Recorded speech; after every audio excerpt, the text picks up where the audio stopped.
Let's see. What would I like to do in Bora Bora? I know I want to go snorkeling, feed some stingrays, and a lunch on a Private Motu don't sound too bad either. I wonder if there's a way I can do all three at the same time. Hey, there is. For how much? Hey, honey, what's our credit limit?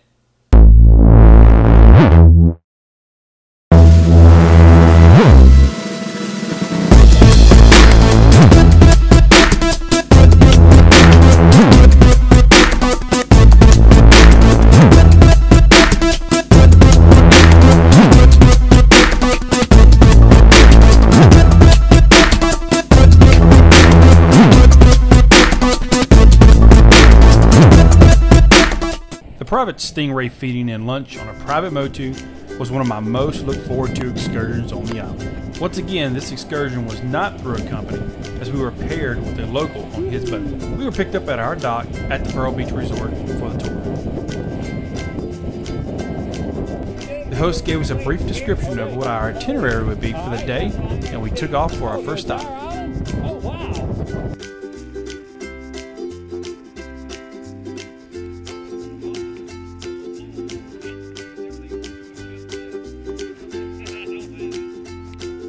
Despite this being described as a private cruise, other tour groups were in the area when we stopped for our different activities. The first stop was a snorkeling spot, and it was amazing. Lots of triggerfish, a few butterfly fish, and the occasional shark.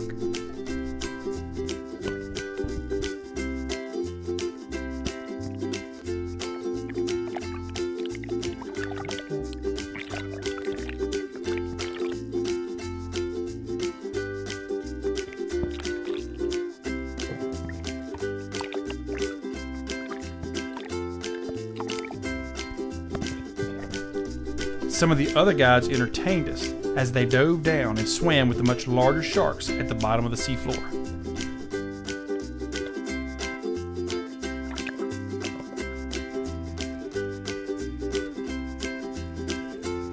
After the short snorkeling dive, we were off to our second stop for stingray feeding. Again, there were several other tours in the area.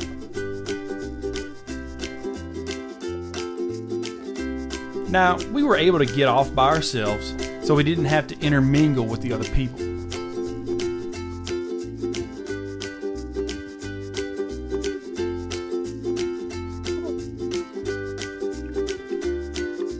We were told by the guides that the stingrays that frequent this area have had the barbs on their tails removed for safety, so there's no need to worry about getting jabbed by a barb.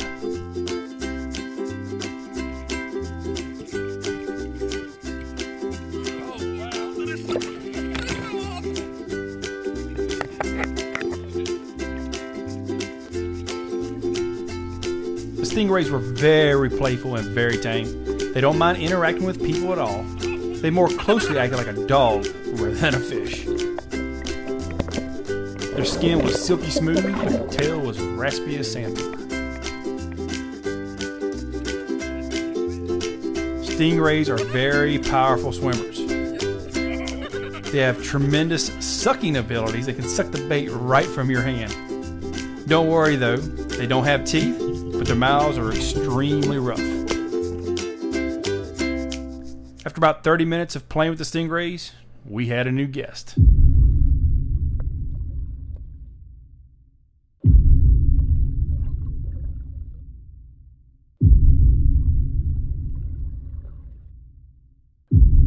Black-tip reef sharks. These small sharks had little interest in us. They're only about 5 to 6 feet long, and they couldn't care less we were even there. I felt completely safe. Our last stop of the day was for our lunch on a Private Motu. He prepared a small grill with charcoal to heat our food. The food had been previously cooked, and all he had to do was just reheat it. Initially, the table for the lunch was going to be set up in the shallow water. But we really didn't want that, so we asked the guide to set up our table on the beach, and he was more than happy to oblige. There was a local already there when we arrived gathering palm fronds. Our guide kindly asked him to leave, and he obliged.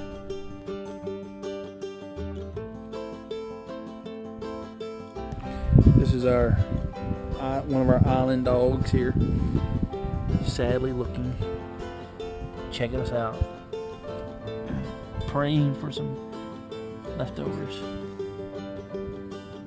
Our table was nicely set up and arranged for a beautiful lunch.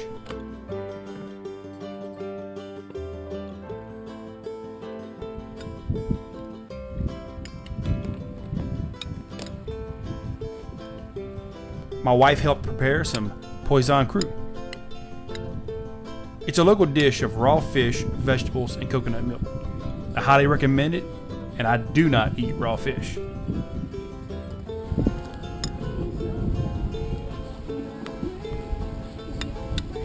We had some horrible beer, and it definitely wasn't Miller Lite.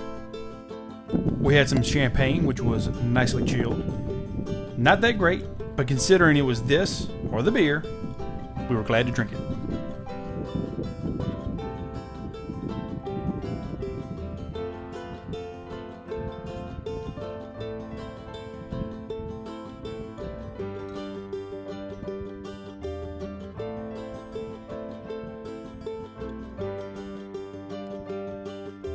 We had a salad, if that's what you called it, chicken, lobster, and a shrimp kebab with some fruit.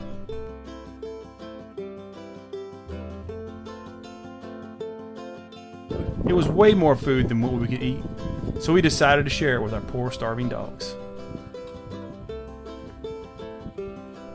Our guide did not like the dogs at all, and on at least 2 occasions he kicked them, which did not make us very happy.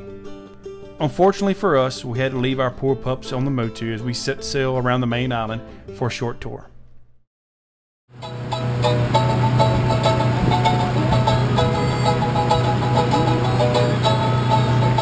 Our guide serenaded us with some ukulele playing and some singing.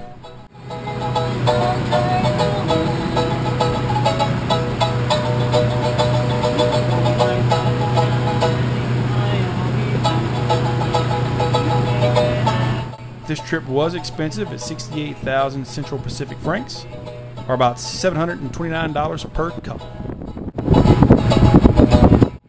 Follow me on my website at negativenomad.com, Facebook, or Twitter.